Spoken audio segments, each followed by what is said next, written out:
یہ سلیمان علیہ السلام تھے۔ اللہ تعالیٰ نے آپ کو بہت سی خوبیاں اور معجزات عطا فرمائے۔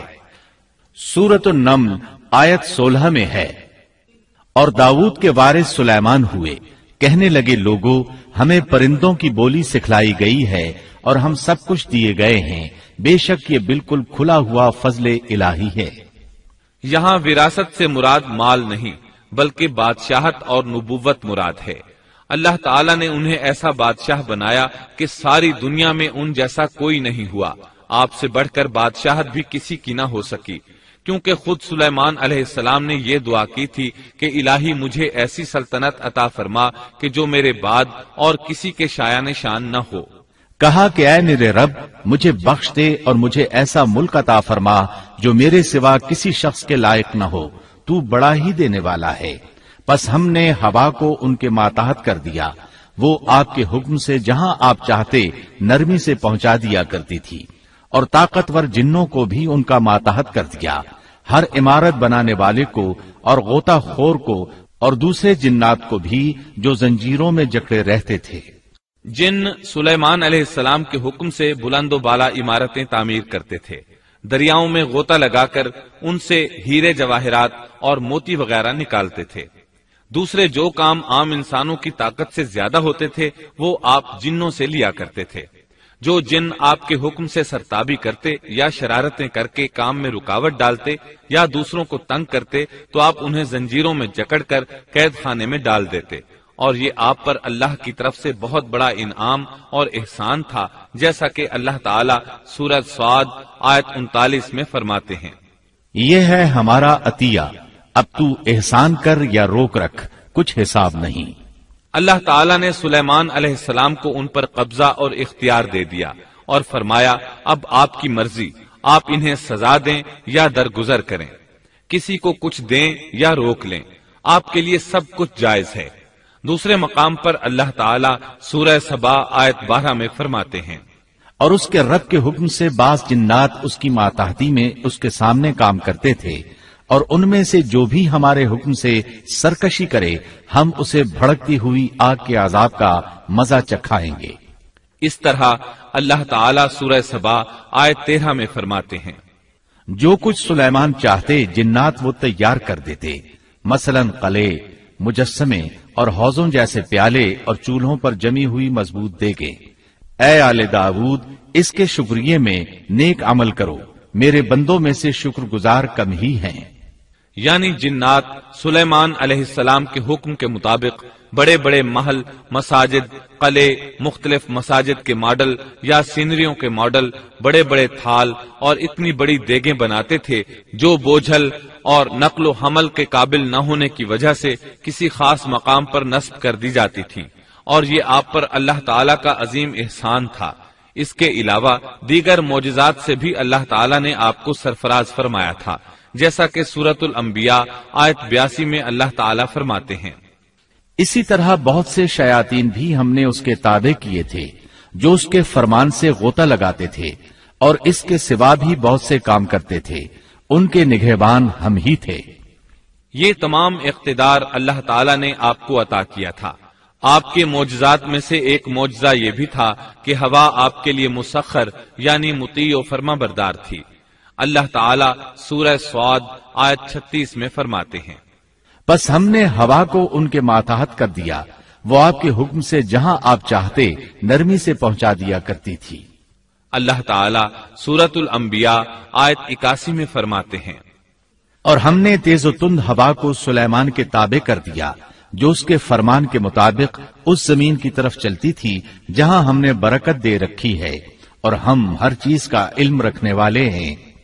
اسی طرح اللہ تعالیٰ سورہ سبا آیت 12 میں فرماتے ہیں، اور ہم نے سلیمان کے لیے ہوا کو مسخر کر دیا کہ صبح کی منزل اس کی مہینہ بھر کی ہوتی تھی اور شام کی منزل بھی مہینہ بھر کی ہوتی تھی۔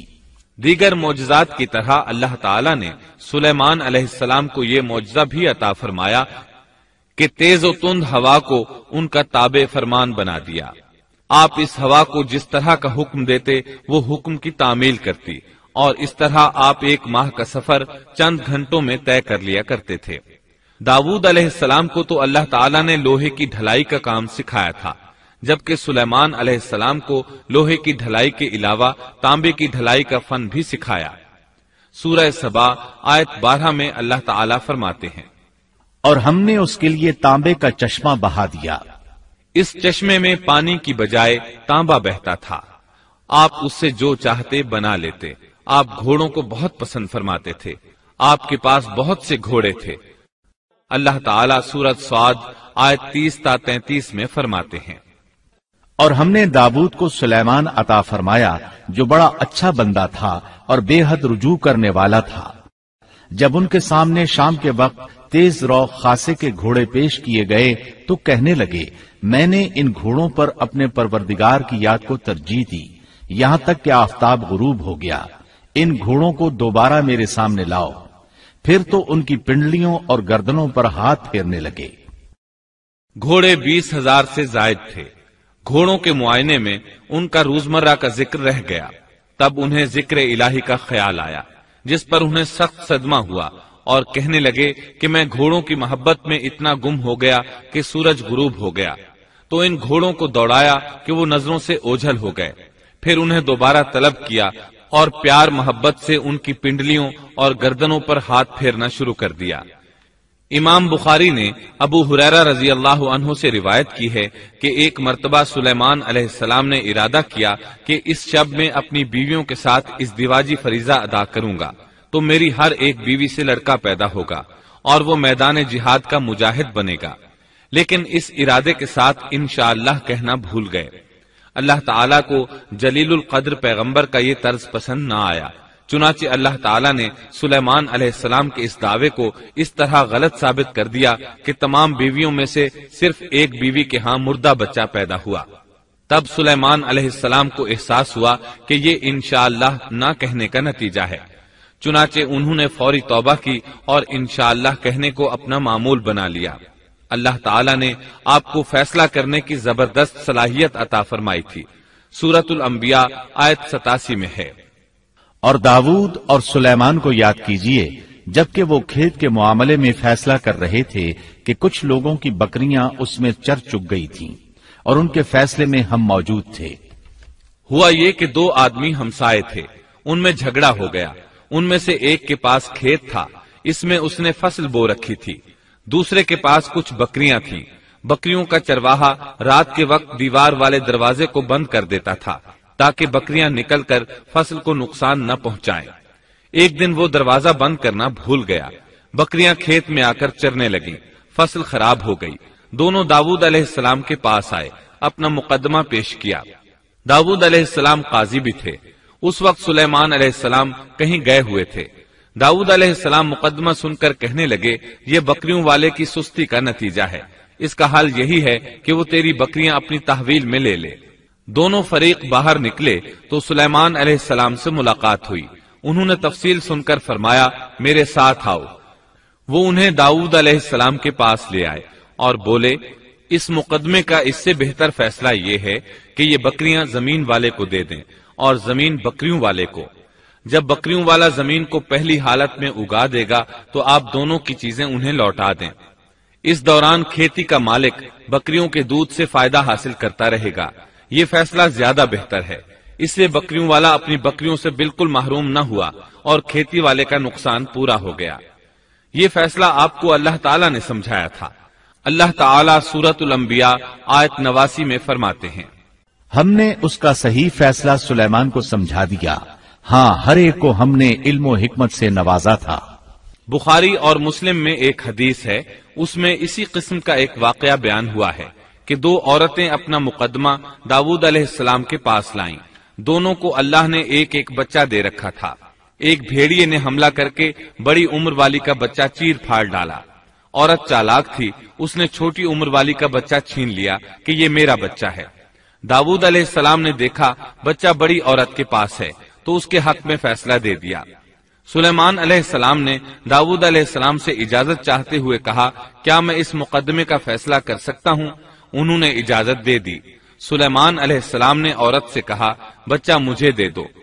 بچہ ہاتھ میں لے کر انہوں نے تلوار نکالی اور دونوں عورتوں سے فرمایا میں اس کے 2 ٹکڑے کر کے تم دونوں میں برابر برابر تقسیم کرنے لگا ہوں۔ یہ سن کر بڑی عورت بولی کہ ٹھیک ہے، جبکہ چھوٹی عورت مامتا کی وجہ سے چلا اٹھی کہ آپ اسے زندہ رہنے دیں اور اسے دے دیں۔ یہ سنتے ہی سلیمان علیہ السلام بول اٹھے تو ہی اس کی ماں ہے، جس سے اپنے بچے کے ٹکڑے دیکھنا برداشت نہ ہو سکا، پھر بچہ اسے دے دیا۔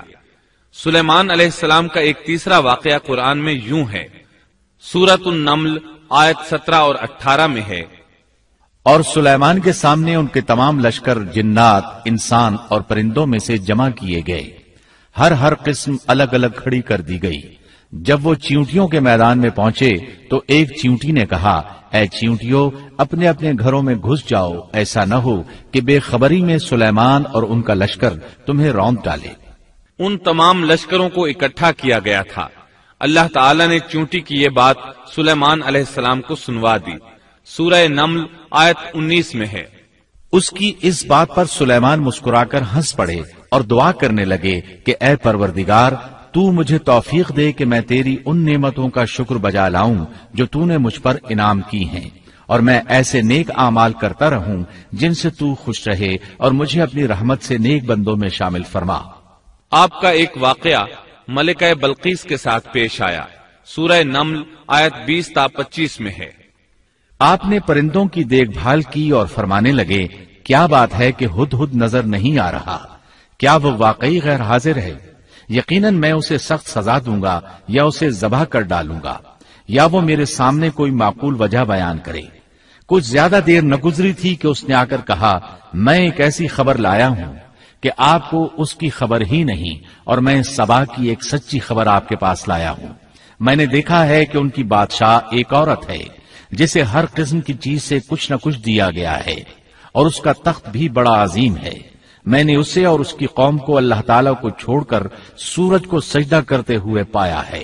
شیطان نے ان کے کام مزین کر کے انہیں دکھلا کر سیدھے راستے سے ہٹا دیا ہے، پس وہ ہدایت پر نہیں آتے کہ اسی اللہ کو سجدہ کریں جو آسمانوں اور زمینوں کی پوشیدہ چیزوں کو باہر نکالتا ہے، اور جو کچھ تم چھپاتے اور ظاہر کرتے ہو وہ سب کچھ جانتا ہے۔ ہدہد نے اللہ تعالیٰ کی یہ صفت اس لیے بیان کی کہ یہ اپنی حس کے ذریعے زمین میں پانی والے حصے کا پتہ چلا لیتا ہے۔ سلیمان علیہ السلام کو بھی یہی ہدہد بتایا کرتا تھا کہ پانی کہاں ہے، پھر آپ جنات کے ذریعے پانی نکلواتے تھے۔ یہ اطلاع سن کر سلیمان علیہ السلام حیران ہوئے۔ آپ نے ہدہد سے کہا ہم ابھی تمہاری بات کی تصدیق کر لیتے ہیں۔ سورہ نمل آیت 27 اور 28 میں ہے، سلیمان نے کہا اب ہم دیکھیں گے کہ تو نے سچ کہا ہے یا تو جھوٹا ہے۔ میرے اس خط کو لے جا کر انہیں دے دے، پھر ان کے پاس سے ہٹ آ اور دیکھ کہ وہ کیا جواب دیتے ہیں۔ آپ نے ایک خط لکھ کر اسے دیا۔ ہدہد وہ خط لے کر ملکہ بلقیس کے محل پہنچا۔ خط اس کے سامنے گرا کر خود دیوار پر جا بیٹھا۔ خط دیکھ کر ملکہ بلقیس نے کہا، وہ کہنے لگی اے سردارو میری طرف ایک باوقت خط ڈالا گیا ہے جو سلیمان کی طرف سے ہے، اور جو بخشش کرنے والے مہربان اللہ کے نام سے شروع ہے، یہ کہ تم میرے سامنے سرکشی نہ کرو اور مسلمان بن کر میرے پاس آ جاؤ۔ اس نے کہا اے میرے سردارو تم میرے اس معاملے میں مجھے مشورہ دو، میں کسی امر کا قطعی فیصلہ جب تک تمہاری موجودگی اور رائے نہ ہو نہیں کیا کرتی۔ ان سب نے جواب دیا کہ ہم طاقت اور قوت والے، سخت لڑنے بھیڑنے والے ہیں، آگے آپ کو اختیار ہے، آپ خود ہی سوچ لیجئے کہ ہمیں آپ کیا کچھ حکم فرماتی ہیں۔ اس نے کہا کہ بادشاہ جب کسی بستی میں گھستے ہیں تو اسے اجاڑ دیتے ہیں اور وہاں کے باعزت لوگوں کو ذلیل کر دیتے ہیں، اور یہ لوگ بھی ایسا ہی کریں گے۔ میں انہیں ایک ہدیہ بھیجنے والی ہوں، پھر دیکھ لوں گی کہ قاصد کیا جواب لے کر لوٹتے ہیں۔ ملکہ بلقیس یہ اندازہ کرنا چاہتی تھی کہ سلیمان علیہ السلام کس قسم کے بادشاہ ہیں، اور یہ کہ وہ ان کے خلاف لڑ سکیں گے یا نہیں۔ چنانچہ اس نے فلسطین کی طرف بے شمار تحائف روانہ کیے تاکہ لڑائی کی نوبت نہ آئے، لیکن جب یہ تحائف سلیمان علیہ السلام کے پاس پہنچے تو آپ غضبناک ہو گئے۔ بس جب قاصد سلیمان کے پاس پہنچا تو آپ نے فرمایا کیا تم مال سے مجھے مدد دینا چاہتے ہو؟ مجھے تو میرے رب نے اس سے بہت بہتر دے رکھا ہے جو اس نے تمہیں دیا ہے، پس تم ہی اپنے تحفے سے خوش رہو، جا ان کی طرف واپس لوٹ جا، ہم ان کے مقابلے پر وہ لشکر لائیں گے جن کے سامنے پڑنے کی ان میں طاقت نہیں، اور ہم انہیں ذلیل و پست کر کے وہاں سے نکال باہر کریں گے۔ قاصد ان کا جواب سن کر اور یہ صورتحال دیکھ کر دہشت زدہ ہو گئے۔ انہوں نے بلقیس کے پاس جا کر ساری حقیقت بیان کر دی۔ ملکہ بلقیس نے انہیں پیغام بھجوایا کہ ہم اسلام قبول کرنے کے لیے تیار ہیں۔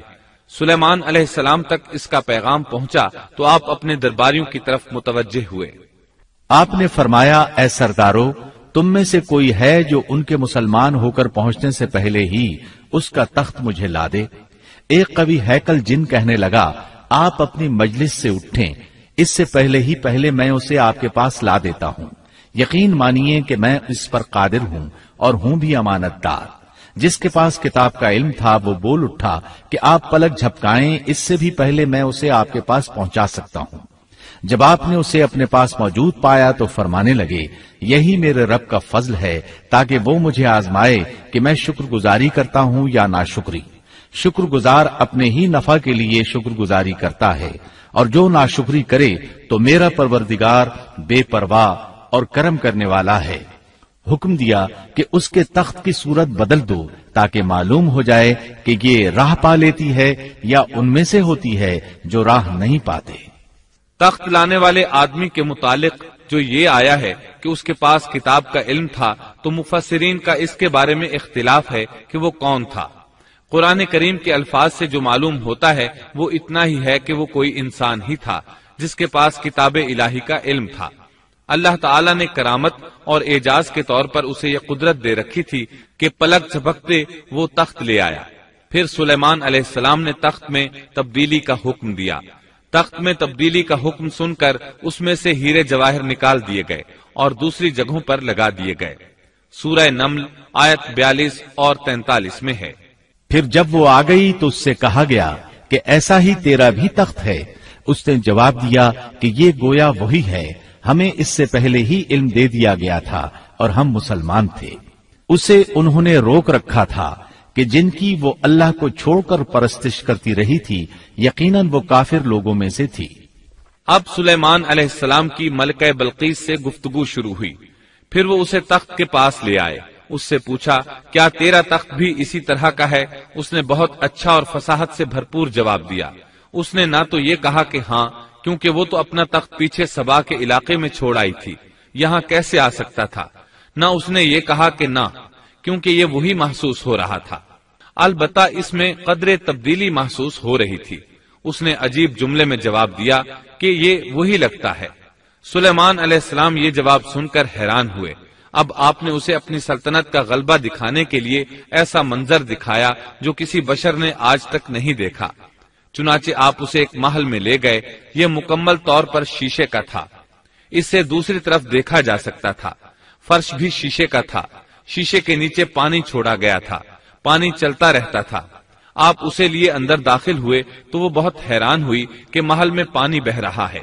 اس نے اپنا لباس کچھ اوپر کر لیا کہ بھیگ نہ جائے۔ اس نے اپنا پاؤں پانی پر رکھنا چاہا تو وہ شیشے پر پڑا، اور زیادہ حیران ہوئی اور شرمندہ بھی کہ دھوکہ کھا گئی۔ اور یہ سب کچھ جنات کے ذریعے تیار کرایا گیا تھا۔ سورہ نمل آیت 44 میں اللہ تعالیٰ فرماتے ہیں، اس سے کہا گیا کہ محل میں چلی چلو، جسے دیکھ کر یہ سمجھ کر کہ یہ حوض ہے، اس نے اپنی پنڈلیاں کھول دی۔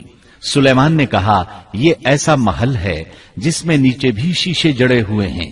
کہنے لگی، میرے پروردگار، میں نے اپنی جان پر ظلم کیا، اب میں سلیمان کے ساتھ اللہ رب العالمین کی مطیع اور فرمانبردار بنتی ہوں۔ یہ عظیم سلطنت دیکھ کر وہ جان گئی کہ سلیمان علیہ السلام صرف بادشاہ ہی نہیں، نبی بھی ہیں۔ چنانچہ اس نے فوراً ایمان قبول کر لیا۔ سلیمان علیہ السلام کا سب سے بڑا کارنامہ یہ ہے کہ آپ نے مسجد اقصی تعمیر کروائی۔ اس کی پہلی تعمیر یعقوب علیہ السلام نے کرائی تھی۔ صحیح حدیث میں ہے کہ رسول اللہ صلی اللہ علیہ وسلم سے پوچھا گیا، زمین میں کون سی مسجد سب سے پہلے تعمیر کی گئی؟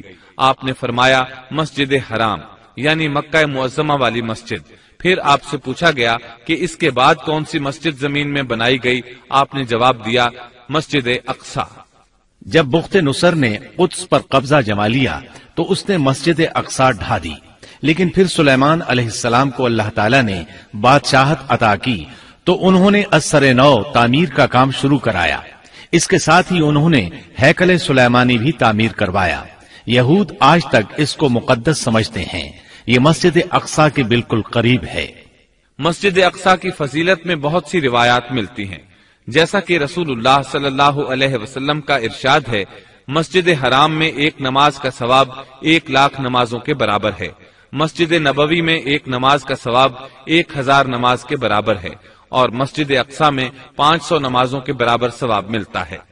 مسند احمد میں عبداللہ بن عمرو بن عاص رضی اللہ عنہما سے روایت ہے کہ رسول اللہ صلی اللہ علیہ وسلم نے فرمایا، جب سلیمان علیہ السلام نے بیت المقدس کو تعمیر کیا تو اللہ تعالیٰ سے 3 دعائیں مانگی، ان میں سے اللہ تعالیٰ نے 2 قبول فرمائیں اور ایک کے بارے میں ہم امید رکھتے ہیں کہ وہ ہمیں ملے گی۔ انہوں نے پہلا سوال یہ کیا کہ مجھے ایسی حکومت دے جو تیری حکومت کے موافق ہو، یعنی عدل و انصاف کی فراوانی ہو اور کسی پر ظلم و زیادتی نہ ہو۔ اللہ نے یہ دعا قبول فرمائی۔ دوسرا سوال یہ کیا، مجھے ایسا ملک عطا فرما جو میرے سوا کسی شخص کے لائق نہ ہو۔ اللہ تعالیٰ نے یہ دعا بھی قبول فرما لی۔ تیسرا سوال یہ کیا کہ جو شخص بھی گھر سے نکلے اور وہ مسجد اقصی میں نماز پڑھنے کا ارادہ رکھتا ہو تو وہ اپنے گناہوں سے اس طرح نکل جائے جس طرح کے پیدائش کے دن تھا۔ اس تیسرے سوال کے متعلق رسول اللہ صلی اللہ علیہ وسلم نے فرمایا، امید ہے یہ دعا اللہ نے ہمارے لیے رکھ لی ہو۔ اللہ تعالیٰ نے انہیں اس قدر طاقت اور قدرت عطا فرمائی تھی، لیکن اس کے باوجود آپ بشر تھے اور موت ہر بشر کو پہنچ کر رہتی ہے۔ انسان جس قدر بھی قدرت حاصل کر لے، جتنا بھی غلبہ پالے، جتنی بھی عظمت حاصل کر لے، لیکن موت سے نہیں بچ سکتا۔ اللہ تعالیٰ نے تو نبی کریم صلی اللہ علیہ وسلم کے متعلق فرمایا ہے، سورۃ الزمر آیت 30 میں ہے، بے شک خود آپ کو بھی موت کا مزہ چکھنا ہے اور یہ سب بھی مرنے والے ہیں۔ اللہ تعالیٰ نے چاہا کہ سلیمان علیہ السلام کی موت سے بھی لوگوں کو عبرت ہو اور نشانیاں ظاہر ہوں، کیونکہ اس دور میں لوگ جنات کے فتنے میں مبتلا تھے، یہ خیال کرتے تھے کہ جنات کو غیب کا علم ہے۔ اللہ تعالیٰ نے چاہا کہ لوگوں کو سلیمان علیہ السلام کی موت کے ذریعے بتائیں کہ جنات کو علم غیب نہیں ہے۔ ایک دن سلیمان علیہ السلام نے جنات کو سختی کے ساتھ مسخر کیا اور وہ آپ کے سامنے کام کرنے لگے۔ آپ ان کی نگرانی کرتے رہتے۔ جنات کے دلوں میں آپ کا بہت خوف تھا۔ آپ انہیں سستی کرنے پر سخت سزا دیتے تھے۔ آپ کھڑے ان کی نگرانی کر رہے تھے۔ اس وقت آپ کی عمر 150 سال تھی۔ جنات بیت المقدس کی تعمیر میں مصروف تھے۔ ایسے میں آپ نے اپنا عصا پکڑا اور اس پر اپنی ہتھیلیاں ٹکا دی، پھر ہتھیلیوں پر اپنا سر رکھ دیا۔ اس طرح ان کی نگرانی کرتے رہے۔ اسی حالت میں اللہ تعالیٰ نے آپ کی روح قبض کر لی، تاہم آپ کی آنکھیں کھلی رہیں۔ ادھر جن مسلسل کام میں لگے رہے۔ وہ یہی خیال کرتے رہے کہ سلیمان علیہ السلام زندہ ہیں اور انہیں دیکھ رہے ہیں۔ آپ کا خلیفہ آیا تو وہ جان گیا آپ انتقال کر گئے ہیں، لیکن اس نے بھی جنات پر یہ بات ظاہر نہ کی۔ اس طرح 2 سال گزر گئے۔ جن اس قدر سخت نگرانی پر حیران تھے۔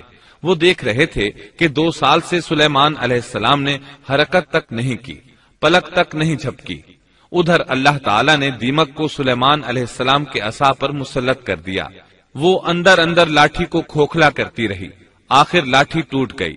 سلیمان علیہ السلام زمین پر گر گئے۔ اس وقت جنات کو پتا چلا کہ انہیں فوت ہوئے تو عرصہ دراز ہو چکا ہے۔